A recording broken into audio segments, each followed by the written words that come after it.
Well, hey, everybody, welcome to the Seeing Ability Podcast, where we're having a conversation about the world of kids with differences. And that means we're going to be talking to a variety of guests. Sometimes it's going to be parents who are or who have raised kids with a disability. Sometimes it's going to be adults who grew up as that kid, and we want to hear them look back at how parenting played a role in their development.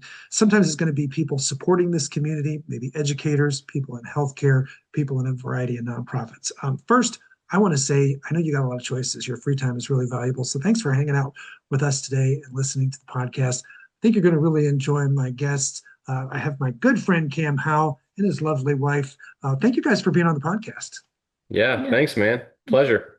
Before we talk about this journey, we like to get to know you guys just as individuals. So I always talk about the Fast Four, and that's brought to us by my friends at Reliable Tech Help. So if you've got some tech issues, reach out to them, 797-7399 here in the 502. Let's start out with something easy. What is your favorite food? Jessica, I'll start with you, ladies first. I like pizza. Any pizza. Yeah.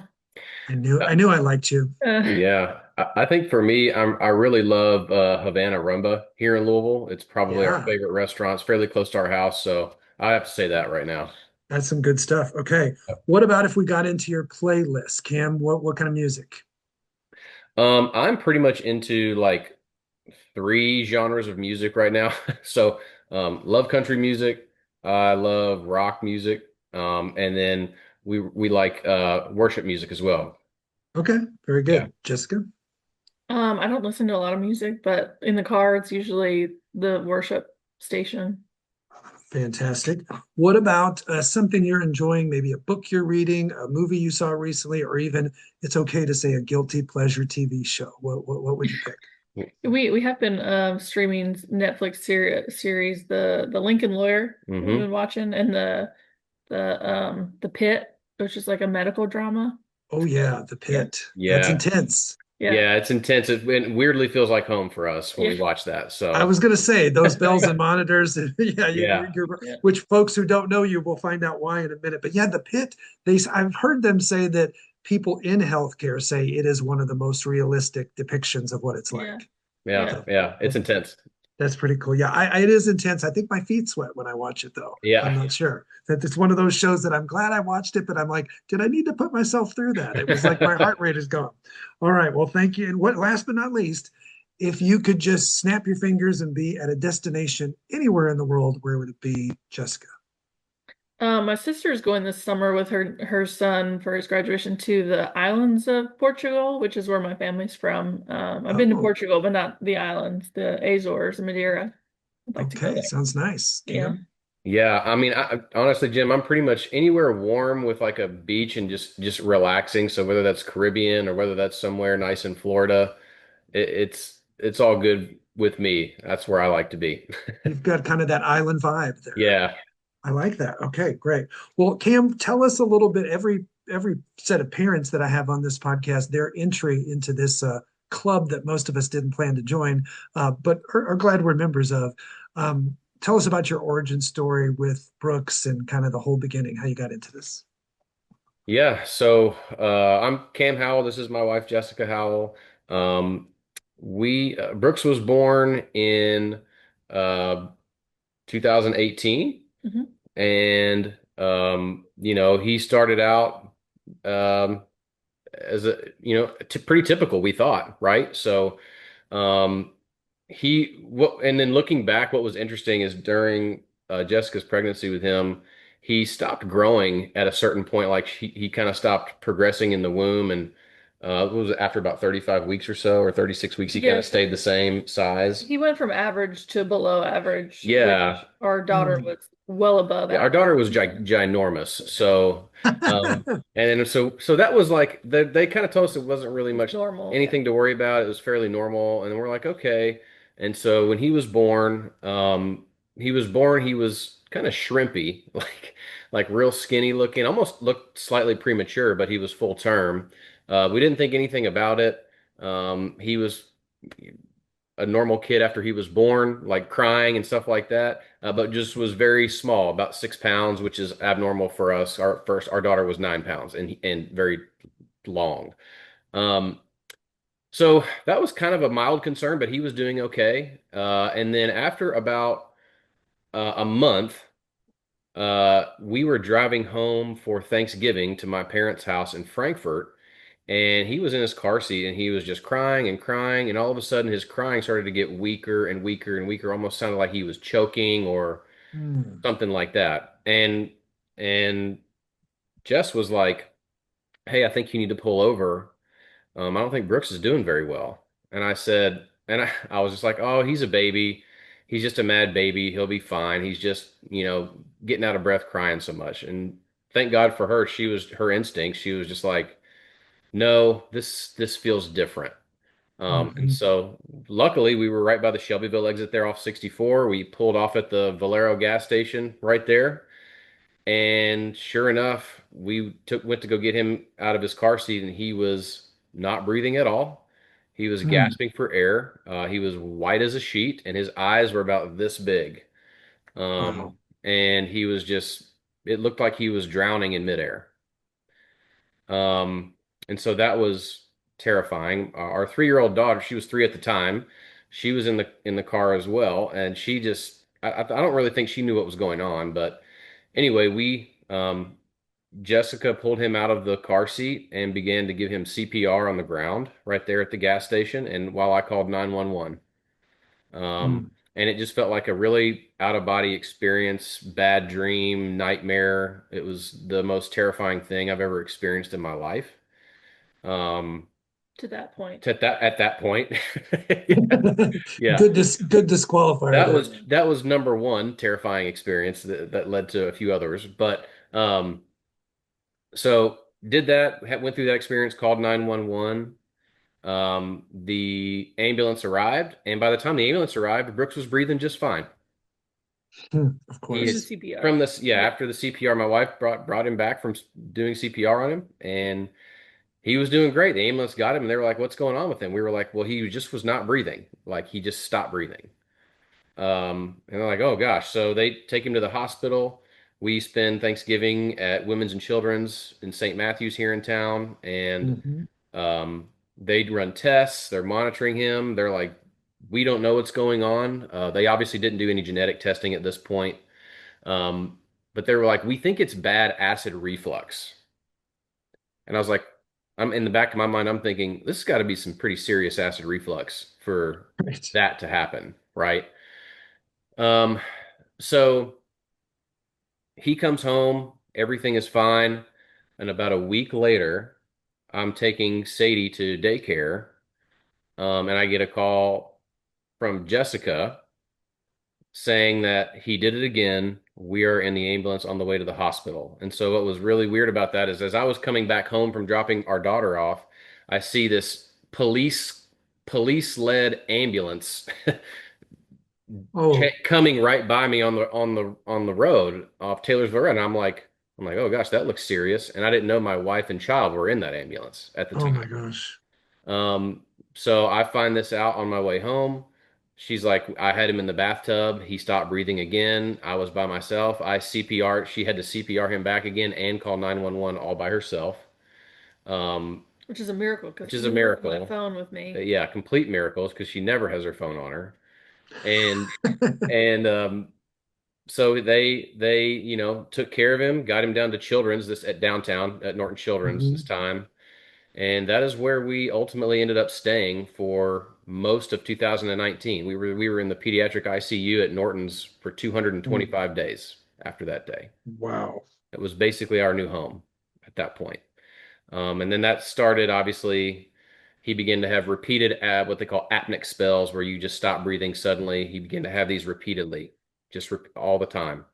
And so eventually had to end up becoming intubated. And then that's when they started down the whole what's going on here? This isn't normal. Sure. Yeah. Wow. And so you guys got a trial by fire. I talk with a lot of parents about how they interact with the medical community and talk to doctors and, kind of find their voice of like knowing how to question, second opinion, different things. How is it for you guys? Did either of you have much of a medical background to get inundated with all this medical stuff early on? We don't have a medical No. background. I'm an engineer and he's in financial services. Never really had an interest in the medical field.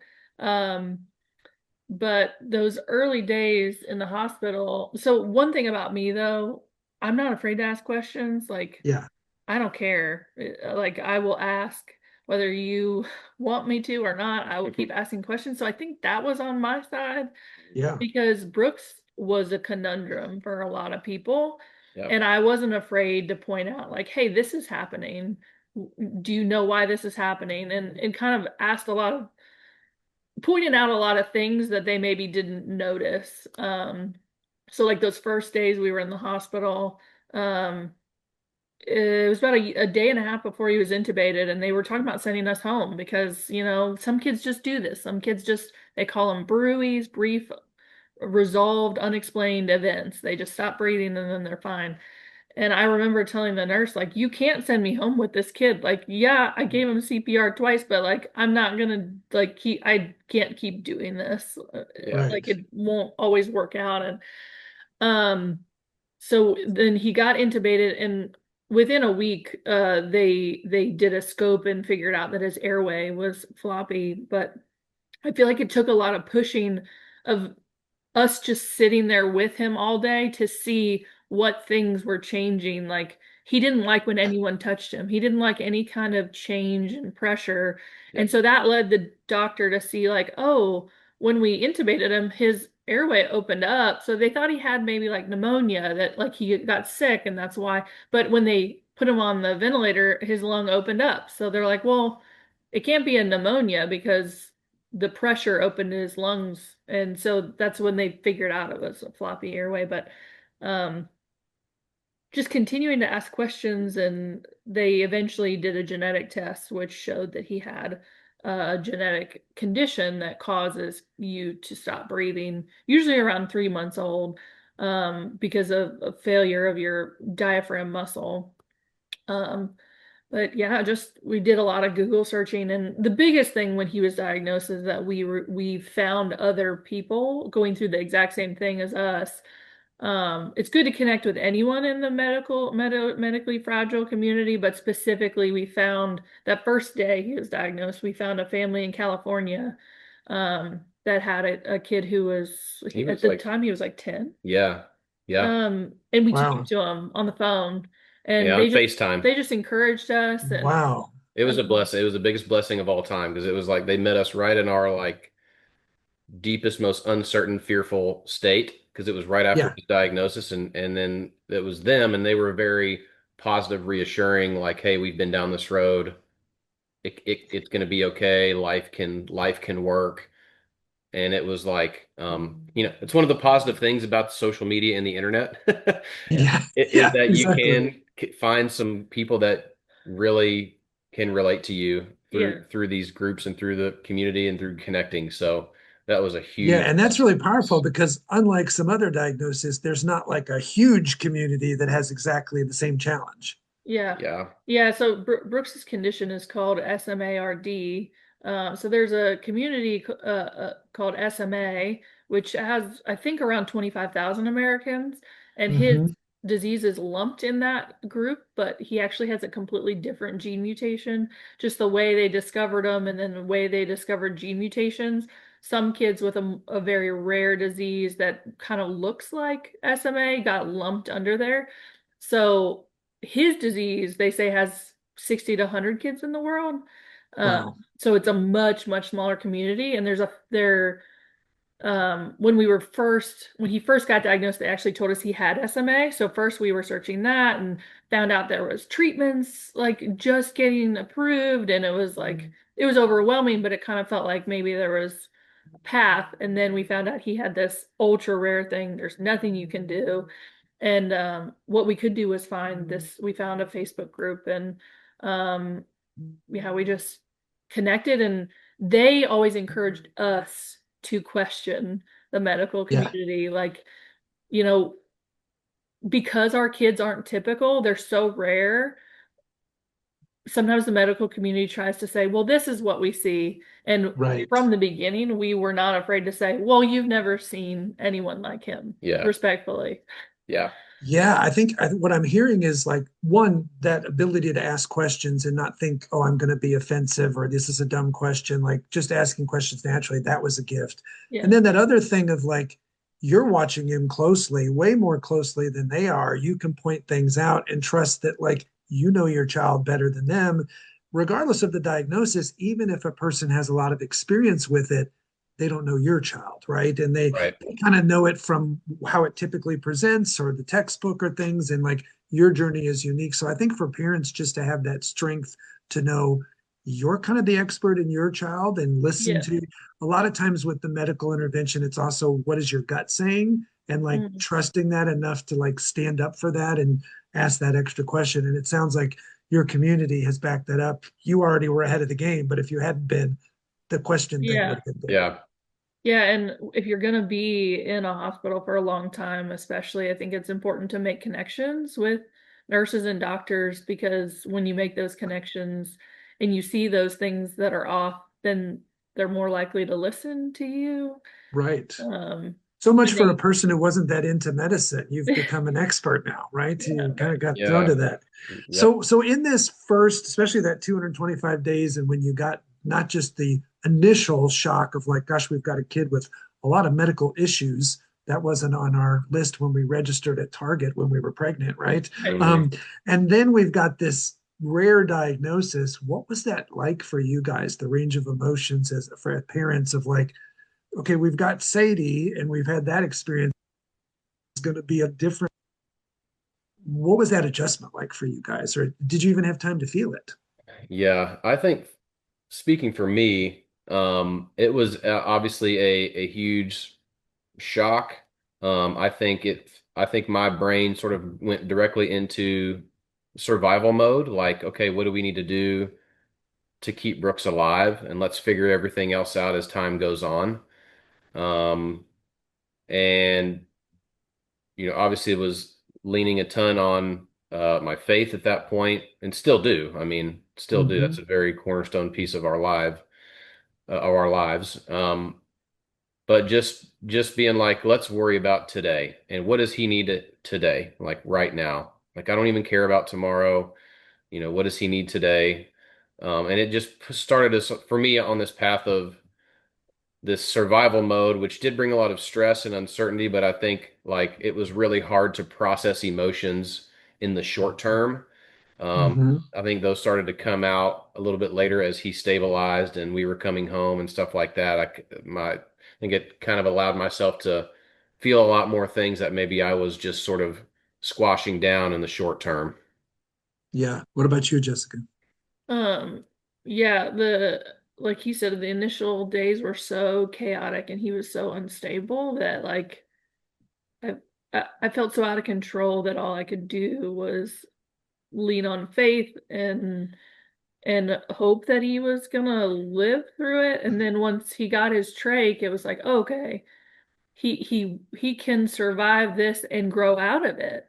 And then that Mm-hmm. 3 month mark, we got his genetic diagnosis, and I feel like I was in a good place of processing, and then it just like set me way back to what's the point of all this? And he said he focused day by day. And I think in a partnership, it's really nice when you balance each other. And I am more of the planner, the forward thinker. And it was really helpful to have him focused on today when I wanted to be like, well, what's going to happen in the future? What about going to school? What about, and he would bring it back to the current.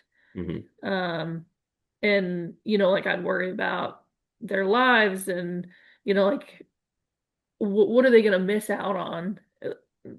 Both Brooks and our 3-year-old at the time, like, she was spending all that time in the hospital too, and she was missing Right. out on having one of her parents with her every night. Yeah. We would switch off. So he was like, they don't know any other life.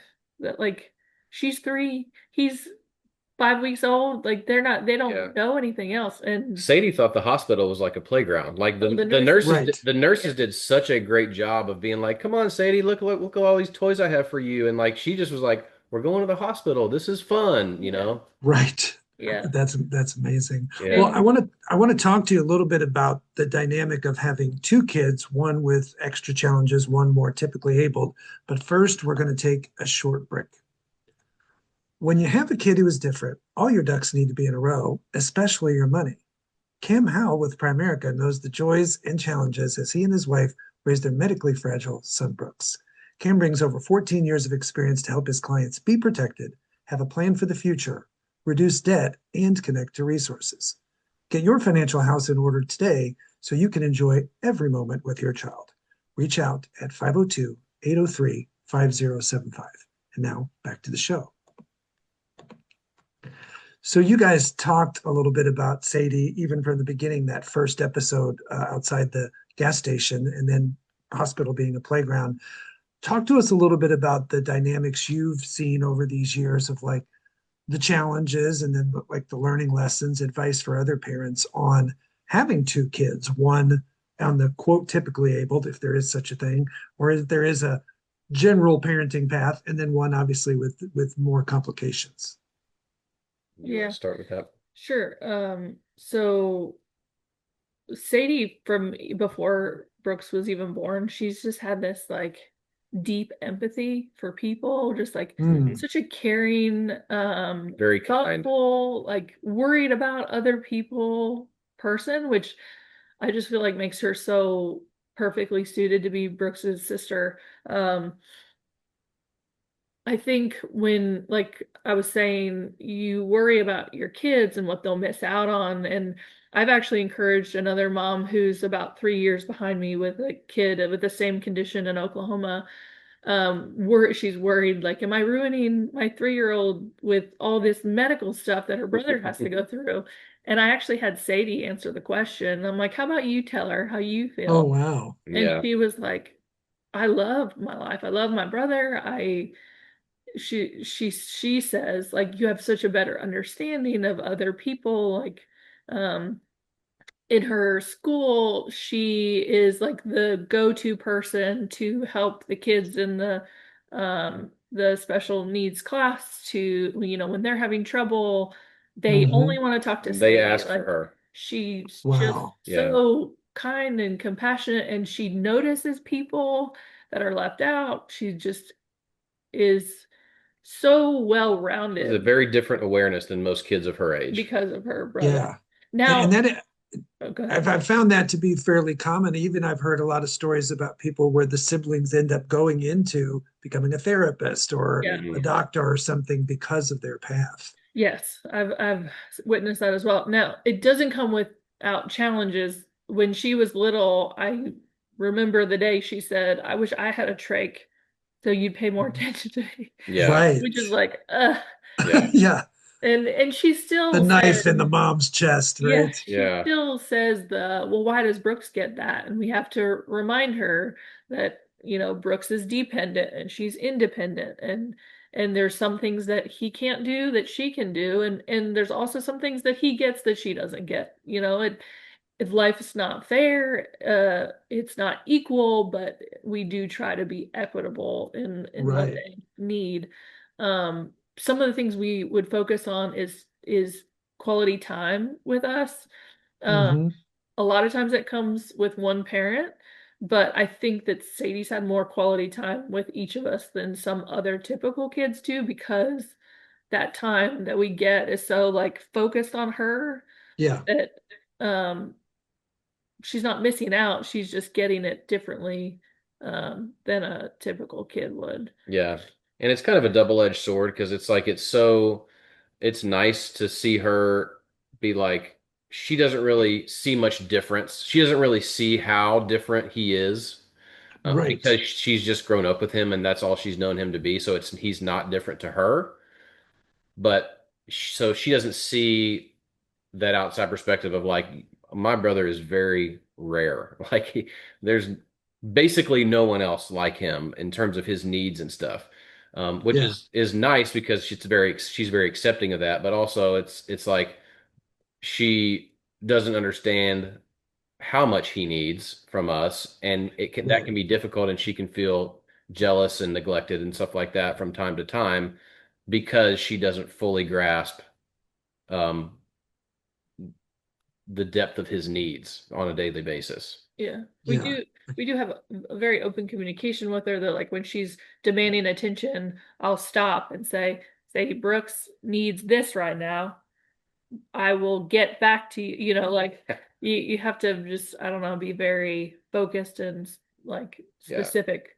yeah, And on the not noticing that her brother's different. It's fun as she's gotten older, she is noticing more, like worried about other people staring at him, and just Mhm. it hurts her to see people see him not the way she sees him. yeah. So I think that makes her want to show people how to be more inclusive of people who are different.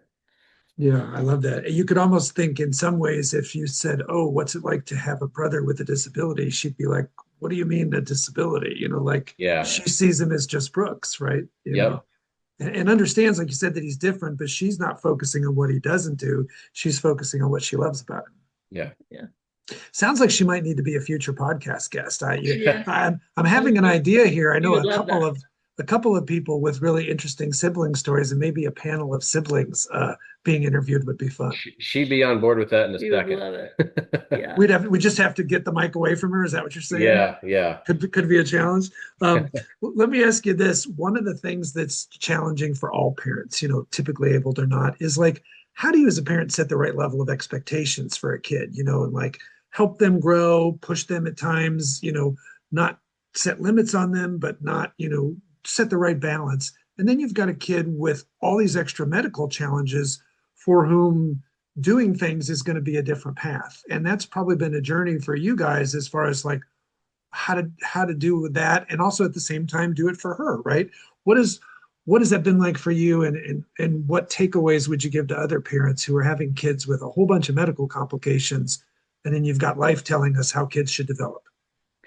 I actually said to Cam that first week that Brooks was in the hospital, anytime he got mad, his oxygen saturations would tank into the 30s. Like they'd have Mm-hmm. to come revive Wow. him. And I was like, how are we ever gonna be a like parent, a kid when he gets mad, he can't breathe. Like I'm gonna have to keep him happy. Like I can't let him get sad. Yeah. And He I can never be mad ever again. and I Oops. still feel like there's part of that in our life that like when Brooks is doing well, our whole house feels better. So we Yeah. all like are like, how's Brooks today? So it's really hard to set expectations, and because he can only with his muscle strength, he can move some, but he can really only control what he's looking at. He's very stubborn, and so it's hard to Yeah. Cam started homeschooling him this fall, and it's hard to set expectations of you're going to do this for this amount of time. Like you have to do your schoolwork, because he'll just be like, all right, I'm going to sleep, and it's something we're evolving in. And um we talk very directly to him, like, Brooks, this is what you have to do and this is what we're going to do. um and sometimes he listens and sometimes he doesn't. Yeah. Yeah. He's an interesting guy because he very obviously knows how to communicate with you. And so one of the ways he communicates, he has assistive technologies. It's called an Right. eye gaze machine. So he can essentially look at it and it can communicate out loud what he's looking at. And so he knows how to use that thing, especially when he needs something. But when you're trying to do like schoolwork and you're trying to get him to focus on certain topics, sometimes he's just like, no, I'm just not going to pay attention to what you're telling me, and I'm going to do what I want to do. And so that it's Right. you're learning how to like not how to educate him in a way where like making him feel like it's his idea to do things. That's been probably the biggest challenge with his intellectual development because intellectually he's a typical kid. He doesn't have any Right. intellectual disabilities. He's typical there. So trying to grow that intellectual ability in him by some schoolwork and stuff is tough when he is so stubborn, and that is the only thing he can control is whether or not he wants to pay attention to you.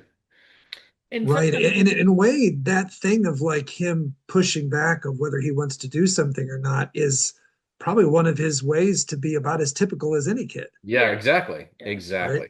Yeah. And it's hard when he is crying. Like I feel like they had trouble with this when he did go to school for preschool, kindergarten, and part of first grade.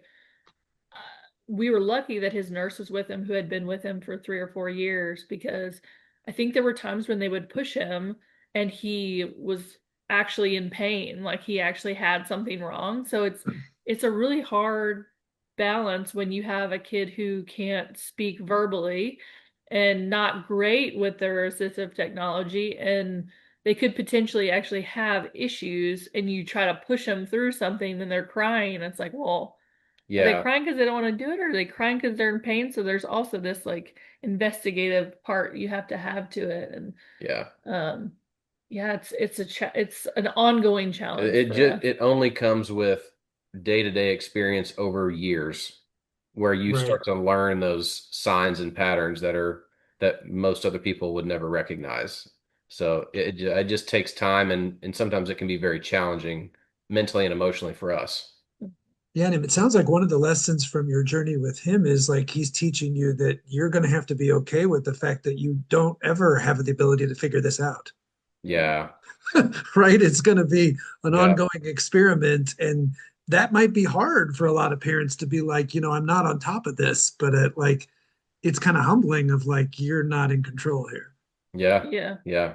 Yeah, and there's always the question like, are you doing enough? Like, have I pushed him enough? Have I not pushed him? Have I done enough things? And we're it when you think about it logically and we have the discussion, we know that we're doing so much for him, and Right. anyone from the outside will be like, "Oh, you're doing great," but you're still always going to question whether Right. there's more you can do, more programs, more assistance, more something Yeah. that you can do. Um, When you have a kid who's medically fragile, there's the parenting journey, and it's kind of also because of just the technology and all the equipment and different things.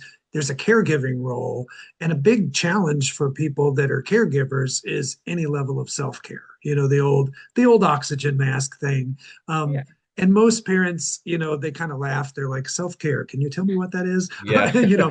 Um, how are you guys with that? Good and bad, little victories, big challenges, and how's that been for you guys to be able to take care of yourself? It's definitely been a challenge for us. 100%. We have gotten, I think, much better Mhm. at it. We just had to become honest with the things that we feel like each other needed, and we had to really be open in our communication and expressing that need. Because our schedules are very demanding with, I run a business, my wife works full time in corporate America, and we have a special needs child at home that has lots of needs. So, Right. um, if you don't take care of yourself, you get very burnt out very quickly. And so we just came to terms with some non-negotiables for self-care. So for my wife, and she can talk more about this, it was exercising. It's very much like medicine for her. Um, and for me, it's the same. I think exercise is obviously good for everyone to do. So that's, I try to make that something for me as well. But for me, I like, every now and then it's good to just take little breaks and just maybe take Sadie somewhere or go play golf by myself is one of my favorite things to do, and it's nice outside. It's a great self-care for me. Take Sadie to go see a movie or something like that, or go to Sadie loves top. Speaking of golf, Sadie loves to go to Top Golf. So I'll break away and do just little things here and there. And then in terms of us, it's been obviously a huge challenge from a married couple perspective on going on dates and Sure. focusing on one another from a relationship perspective.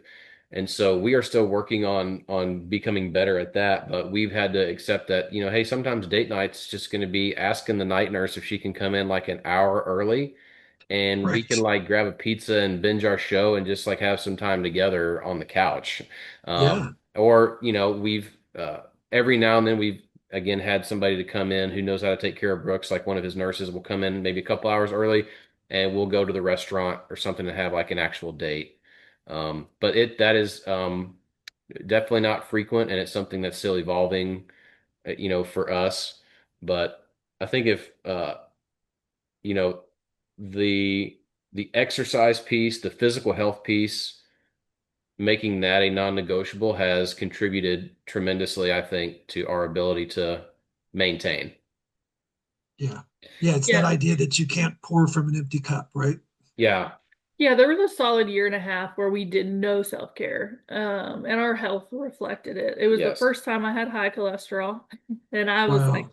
perfect health numbers kind of person. We were both college athletes. Like it, it was a really rough year and a half, and that was kind of a wake-up call. And it was right as COVID started, Yeah. and we both kind of went on a health journey there where we prioritized exercise and eating better.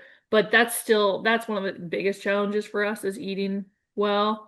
Hmm. Having healthy food that we cook, like cooking is like so difficult. Yeah. Um, but I think the biggest thing for me is that people say self-care, self-care, but the things, like, especially for a woman that pop up are like, get your nails done, get a massage. Like I had people tell me that when Brooks was in the hospital, you need to go get your nails done. And I was like, you don't even understand like the level of things on my You're mind like, that I need a my shower. nails Let's are, start yeah, there. my Yeah. nails are not even in the universe of things that I'm thinking about.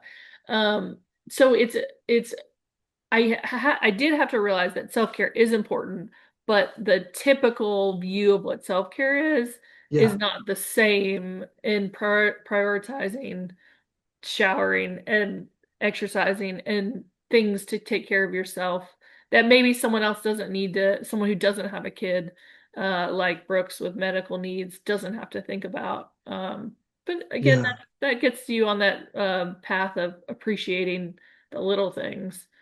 Uh, Yeah. Well, and I think your example of nurse comes an hour early, 1 hour, sit on the couch, eat pizza, and watch our favorite show, that is heaven, Yeah. yeah, right? Like Yeah. that is a breath of fresh air that gets you through the next period. Yeah. Absolutely. So yeah, finding those, I think that the big takeaway I hear for other parents is like self-care doesn't have to be a girl's trip to Vegas, you know? right, No. Yeah. So self-care is what refills your tank, and that's right, different for all of us.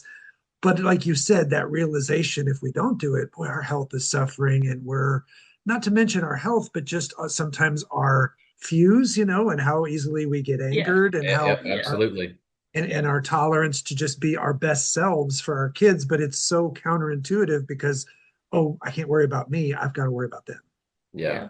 Yeah, Yeah. one of the places we've probably struggled the most is maintaining relationships, like with friends and stuff. That's like I feel like it took years to start to realize like, oh, we kind of put that on the back burner too, and that's Yeah. another self-care thing that I think like you going back to a men's group and like that helped a lot to have other people Yeah. to We found we have interact to with. be very intentional with creating friendships and maintaining and pouring into our friendships because what we found is a lot of people they look at us and it's almost like I don't want to bother them. They have a Yeah, lot going on. I don't want, Right. and we're like, bother us, please. Like, Right.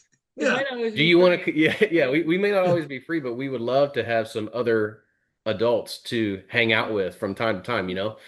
Right. That's a So really we, good point because I think people almost like when they see a special need parent going through a lot of stuff, they don't know how to interact.